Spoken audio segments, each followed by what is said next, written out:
Chapter 8. The Overall Big Cycle. If I had to pick the most important chapter in this book, this would be it.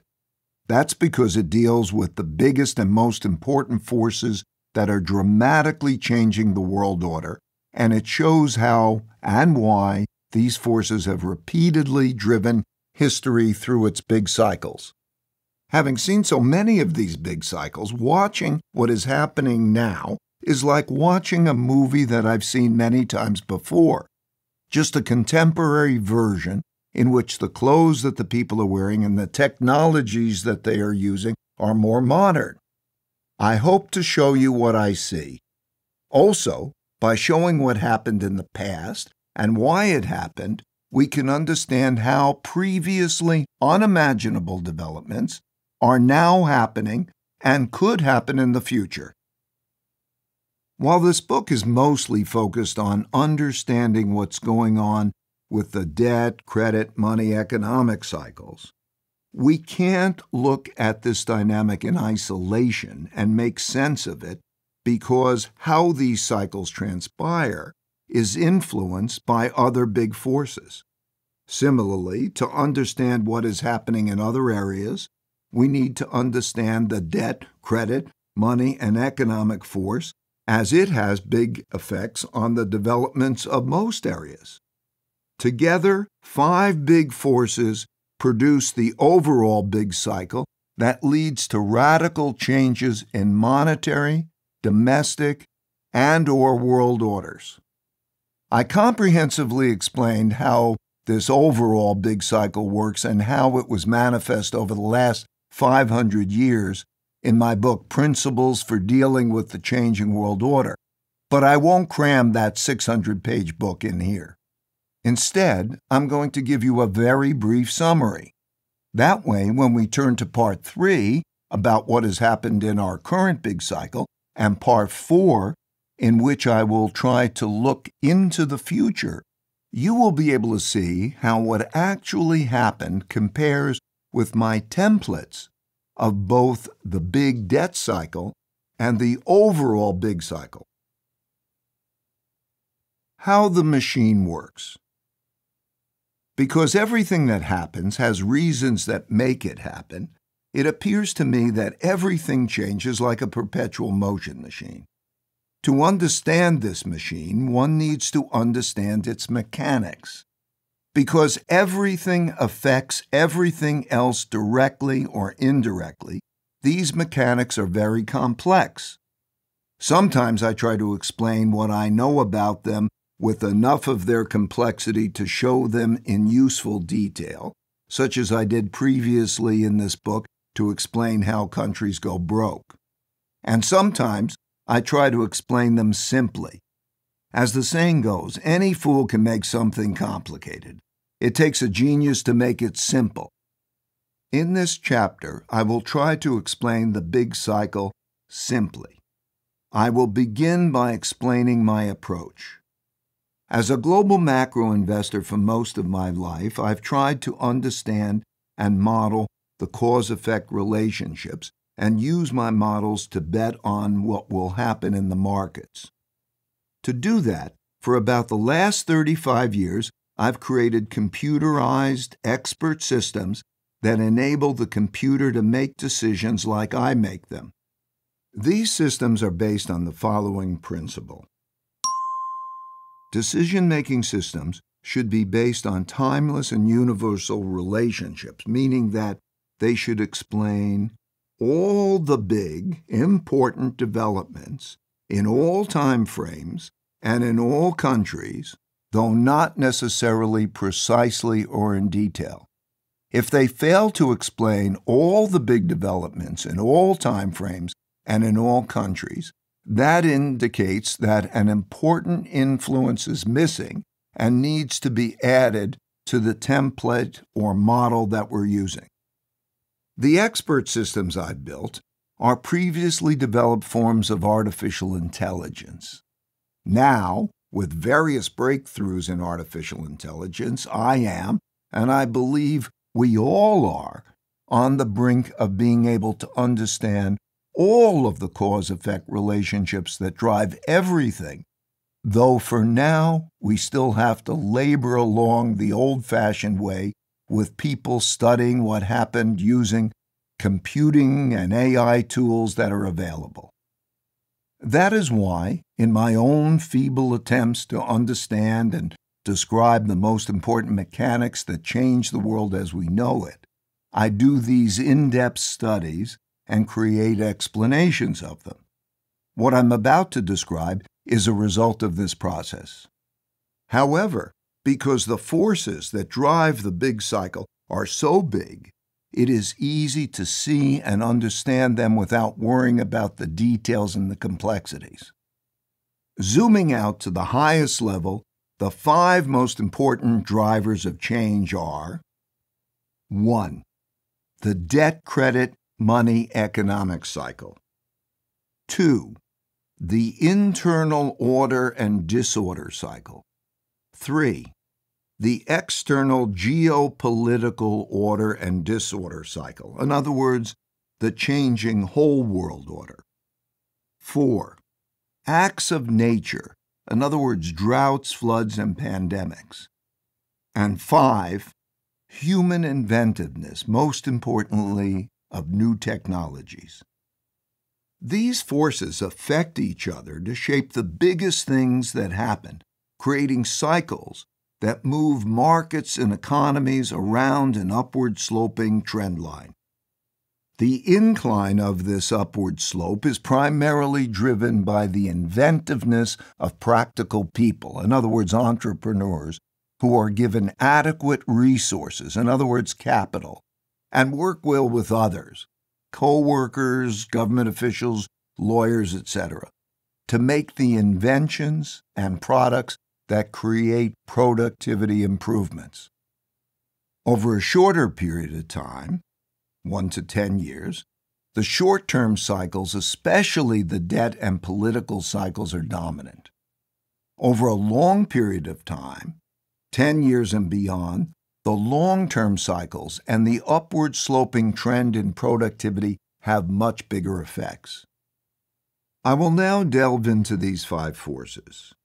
While hearing about them, please think about how these forces have worked and how they are working now. That will help you see how and why history rhymes and better understand what is happening now and what is likely to happen. How the overall big cycle works. The 5 big forces. We are now 80 years into the overall big cycle that began at the end of World War II, which is by and large unfolding in the classic ways that will produce dramatic changes that one can only imagine by visualizing these 5 forces interacting simultaneously in a historical context. More specifically, 1. The debt-credit-money economic cycle. Throughout this book, I have described the most important things that influence the big debt cycle, like debt service payments relative to income, the amount of new debt sold relative to the demand for it, the desirability and willingness of debt asset holders to hold their existing debt assets, and other factors explained earlier. Because I have already covered this big debt cycle so completely that you're probably sick of hearing about it, I won't say much more. I will just reiterate the main points I want to get across, which are: there has always been, and I expect that there always will be, short-term cycles that over time add up to big debt cycles. The average short-term debt cycle has typically taken about 6 years, give or take about 3, with the duration of that cycle dependent on a number of influences that we can monitor and use to come up with rough estimates of how long each one will last.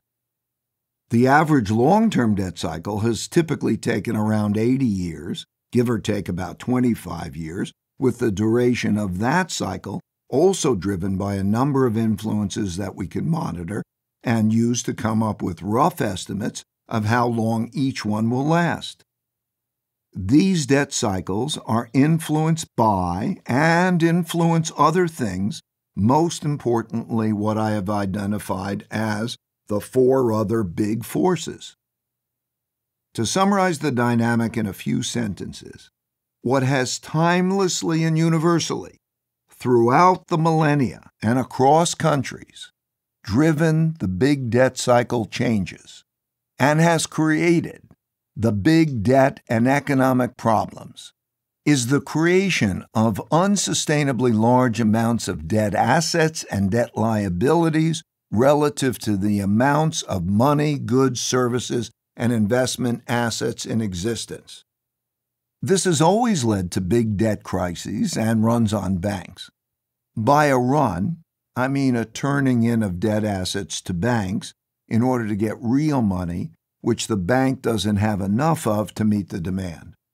Classically, when the holders of those financial assets actually tried to convert them back into money and buy things, and see that they can't get the buying power they believe they have stored in their debt assets, the run accelerates and feeds on itself, which causes great shifts in market values and wealth until debts are defaulted on, restructured, and/or monetized, reducing the debt burdens relative to incomes, and a new equilibrium is reached. The debts are almost always monetized, by which I mean that it is almost always the case that the central bank creates a lot of money and credit to make it easier to pay back the debt, which devalues the money and the debt. It's worth noting that at times when the debt money force, the internal order force, and the external order force are late in their cycles, in other words, when there is a lot of debt and a lot of internal and external conflict, it is typically just before big conflicts and revolutionary changes in monetary orders, internal orders, and world orders. Like a life cycle, the big cycle goes through stages. This late cycle stage, which I call stage 5, comes just before the depression and war stage that brings about the end of the big cycle. For reasons I will explain later, I believe that we are now in this late cycle stage. It is a time of radical, typically unexpected changes that haven't happened in one's own lifetime, but have happened many times throughout history. At such times, it is extremely valuable to understand the past cases of big changes and consider whether they could happen again. In my book, Principles for Dealing with the Changing World Order, I examined a number of such cases. Since history can be an effective guide for understanding cause-effect relationships and bringing perspective on what is now happening and what might happen, we can use these historical cases to think about what's logically likely to happen under the existing circumstances. So what are these existing circumstances? At this time, there is great over-indebtedness in the United States and in all major countries at the same time as there are increasingly nationalistic and fragmented internal orders in these countries, increasingly contentious relationships between countries, adverse and expensive acts of nature, and amazing new technologies. Looking at past cases with similar configurations of conditions can help us imagine otherwise unimaginable possible developments. For example, I repeatedly saw, and will show you in the next part of the book, that when faced with similar conditions of excessive debt, countries, including the United States, took the following extraordinary actions. Exerting great pressure on countries to buy the country's debt, as the British did in the past. Selectively freezing debt and/or taking the assets of enemy countries, the way the U.S. did to Japan and Russia more recently.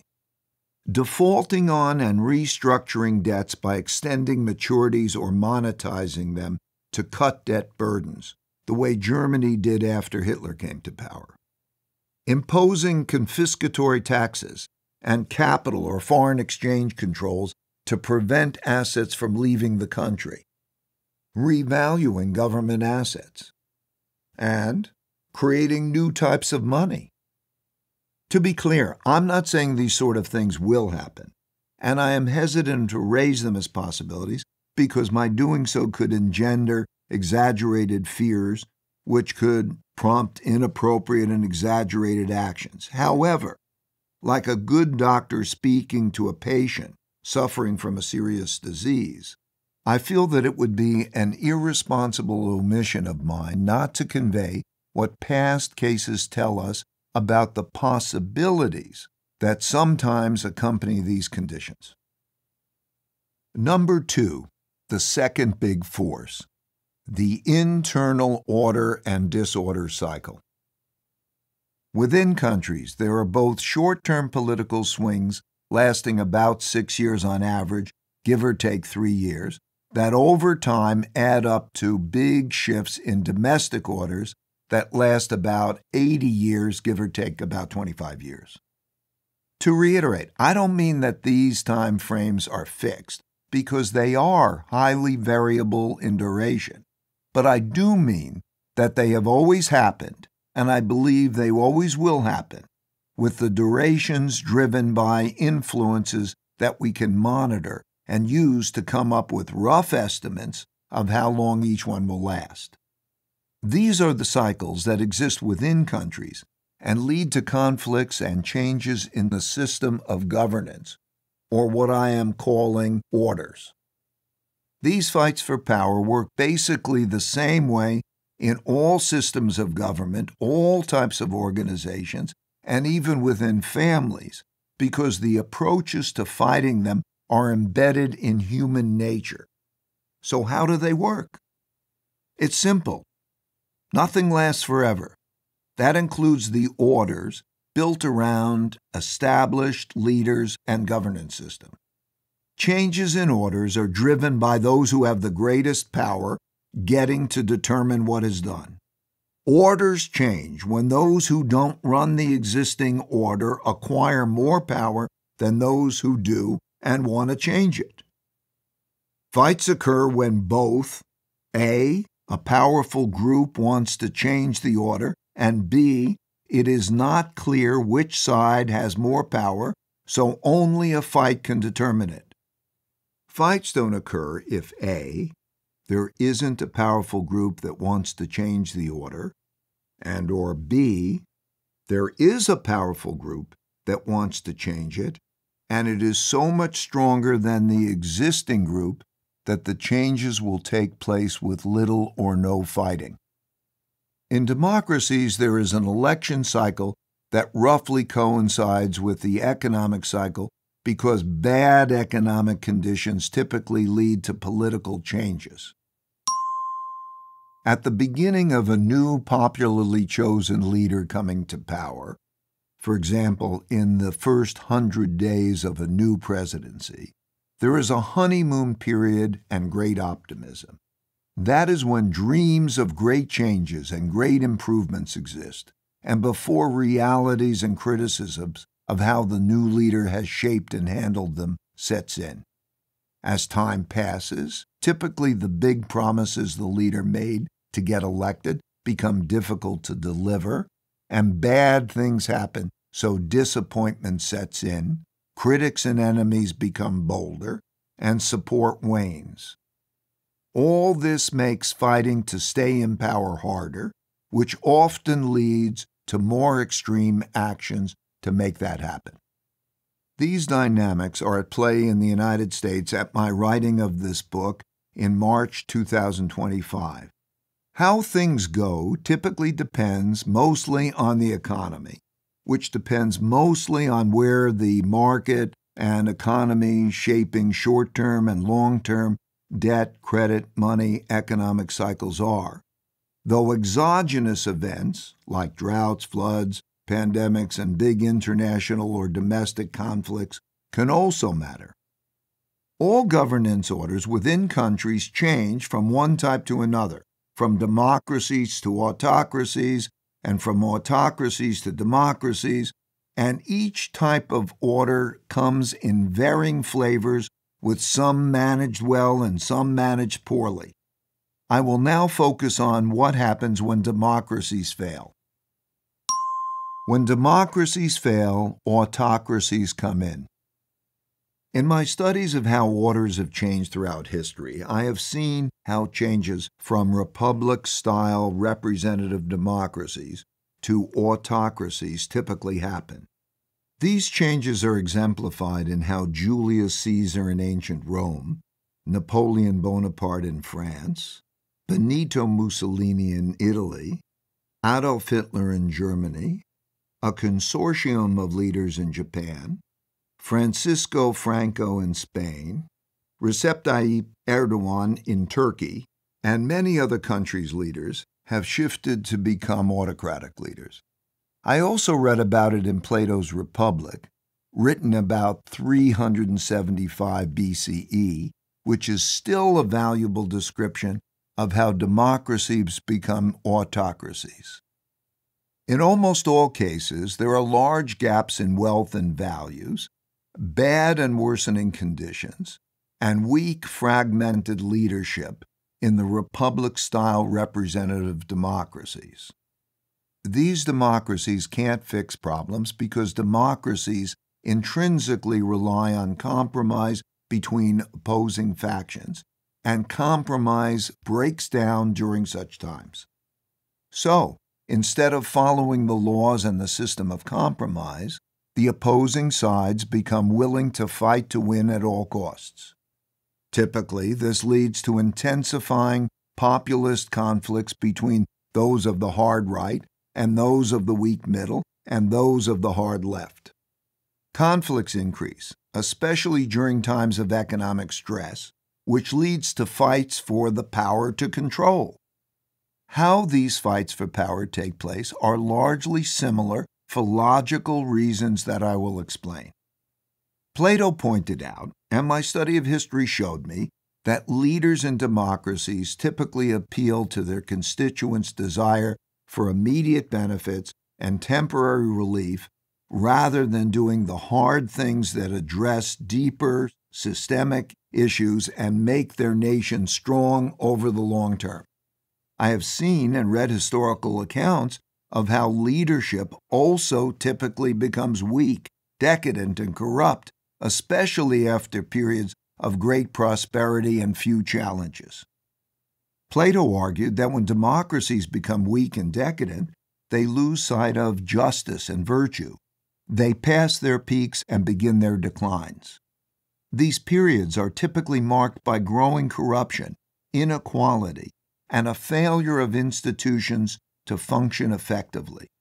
When the system no longer satisfies the needs of a large percentage of the people, it loses legitimacy. Independently, and long before Plato observed this dynamic was recognized in China, where it is called losing the mandate of heaven. It is when and why orders fail. In times of disorder, financial, political, and military power matters more than laws, and authoritarianism works better than weak, disorganized collectivism. Plato called the person who typically leads the revolutionary changes from democracy to autocracies a demagogue.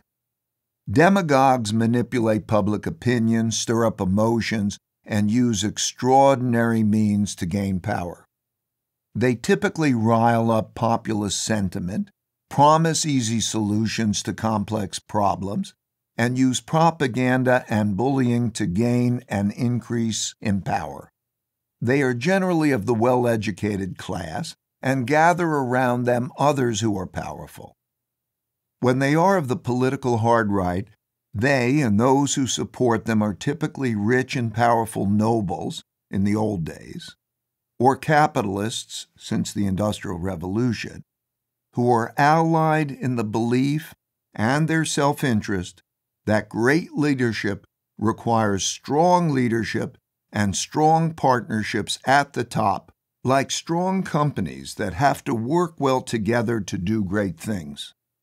When demagogues are of the left, they typically get their support from the unprivileged masses.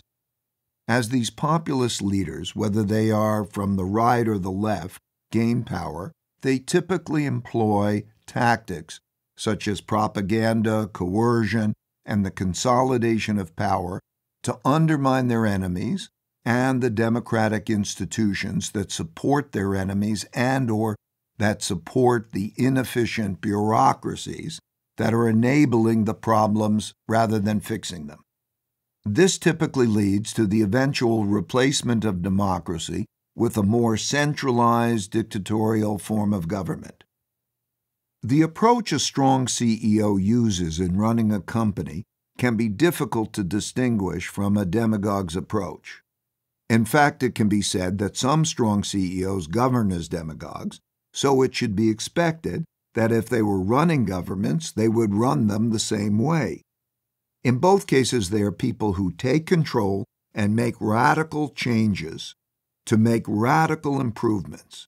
And the big questions are, what will the controls on them be, and how far will they take the autocracy? If looking at a company, one should see if there is strong oversight and a controlling force like a board and controls from effective regulators. For governments, such controls come from oversight functions and separation of powers. The more uncontrolled they are, the more dictatorial the leaders are likely to become. A relevant good principle is power corrupts and absolute power corrupts absolutely, which is a phrase attributed to historian and politician Lord Acton in 1887.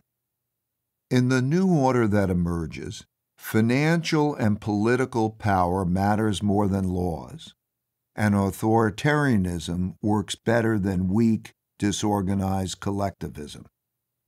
In most of these cases, the transfers from the democracies to the autocracies takes place within the rules of democracy and become increasingly extreme over a few years, usually over about 3 to 5 years. These leaders typically make radical changes to the monetary, political, and geopolitical orders, and they typically become very nationalistic, militaristic, expansionist, and autocratic. As mentioned, examples include Caesar in Rome, Napoleon in France, Hitler in Germany, and Mussolini in Italy.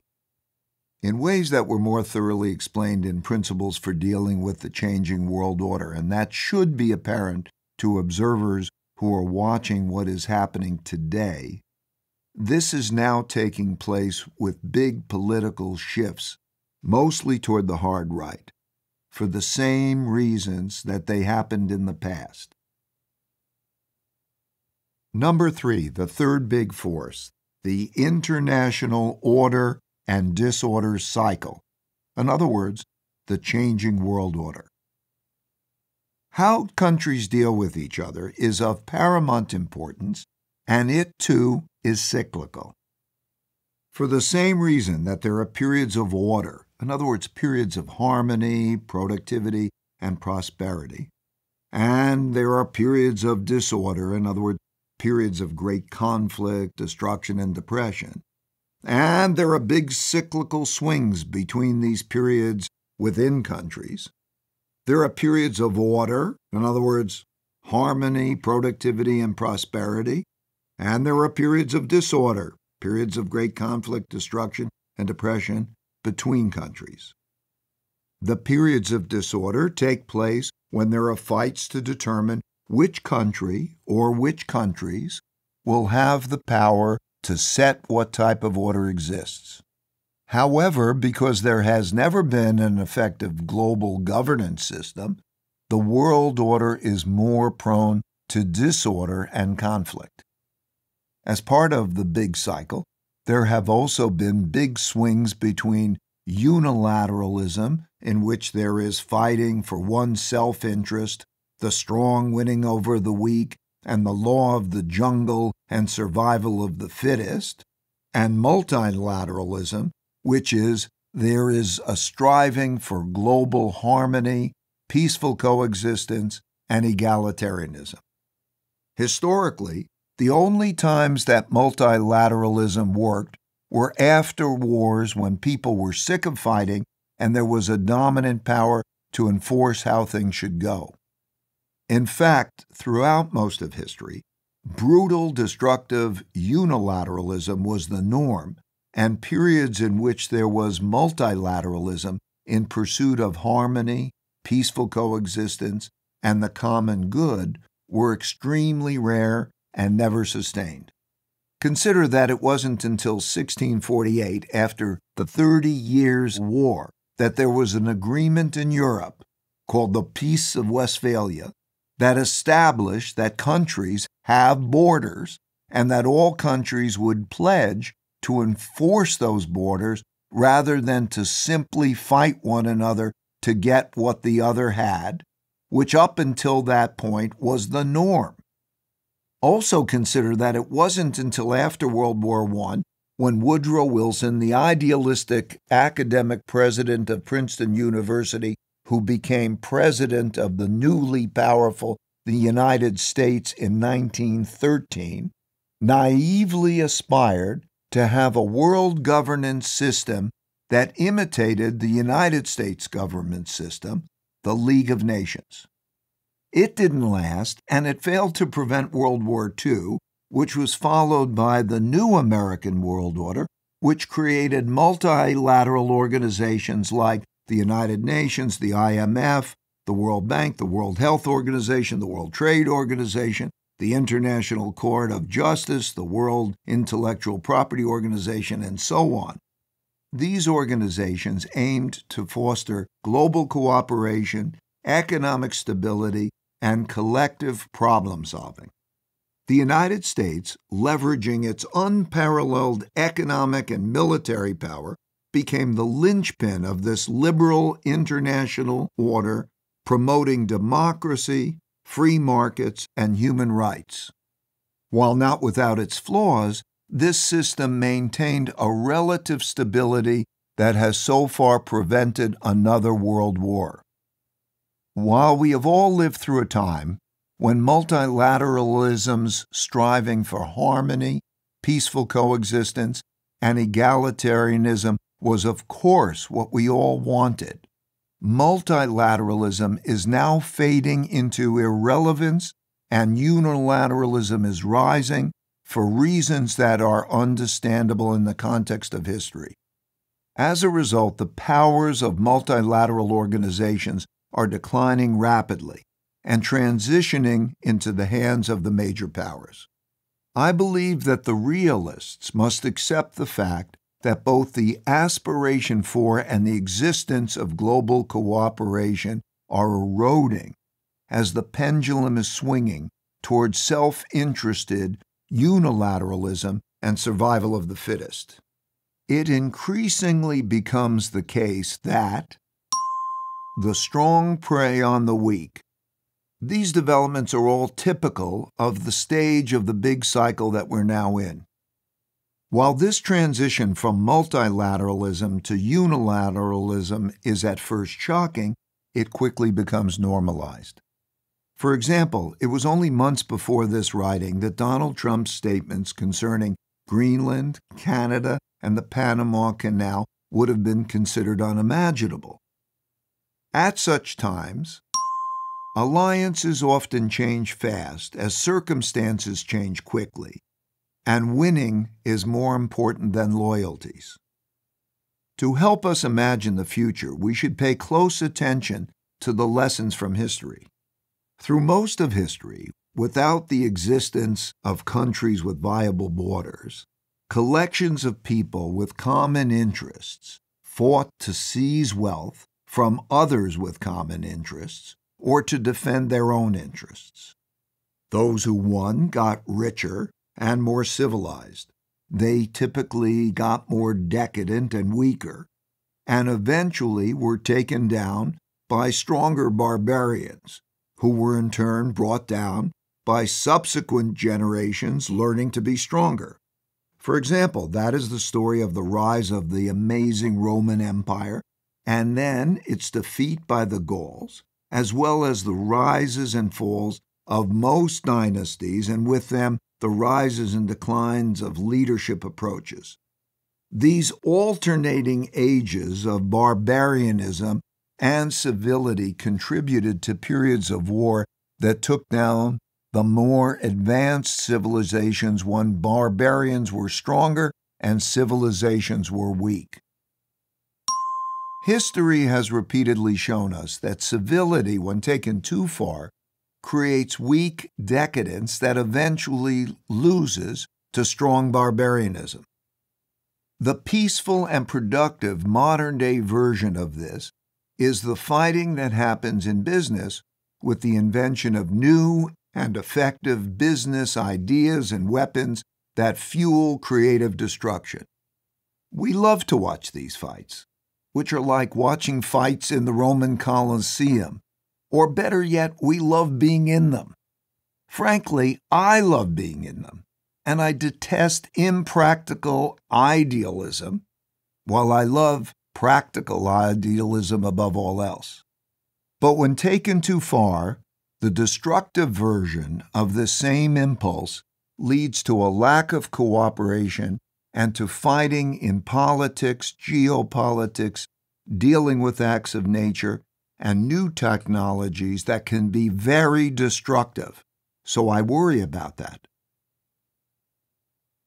Number 4, the fourth big force: acts of nature, droughts, floods, and pandemics.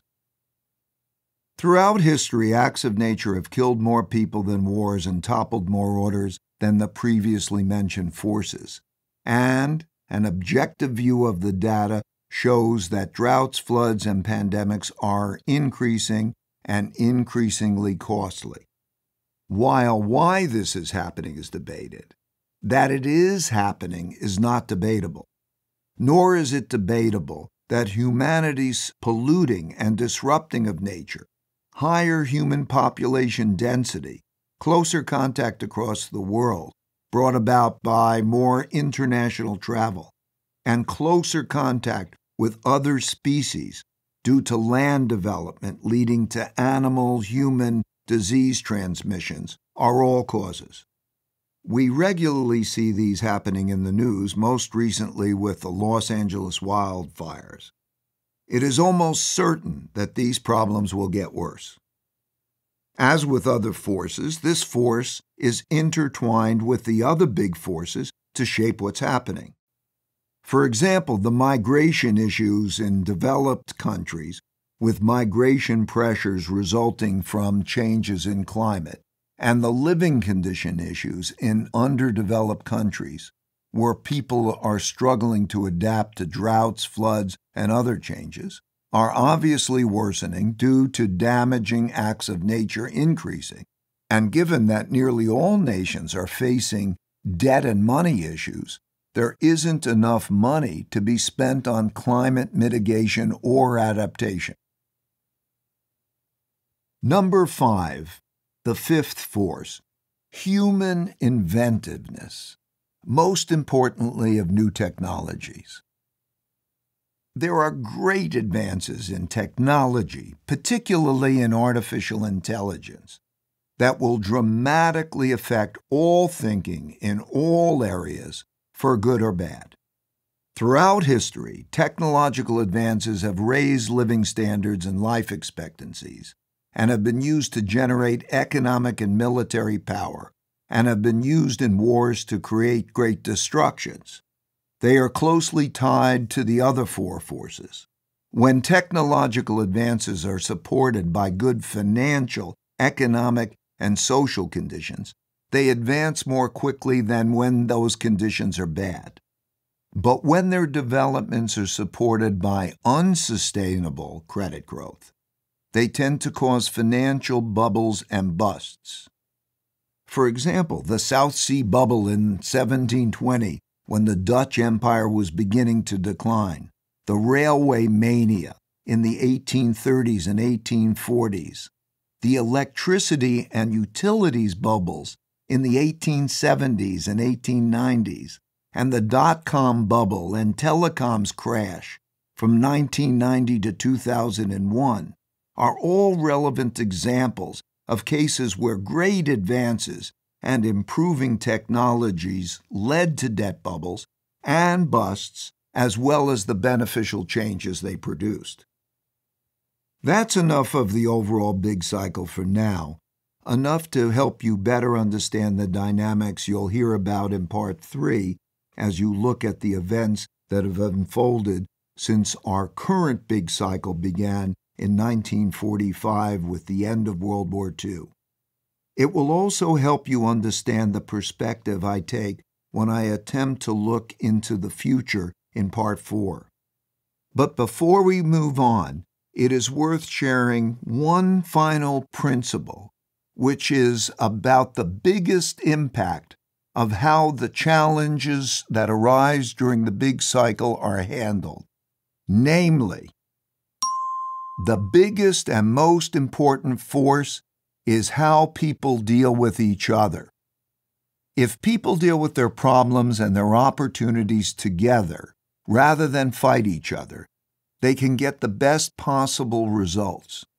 Unfortunately, while technology has evolved a lot, human nature hasn't changed much, so this is still probably beyond the capabilities of humankind.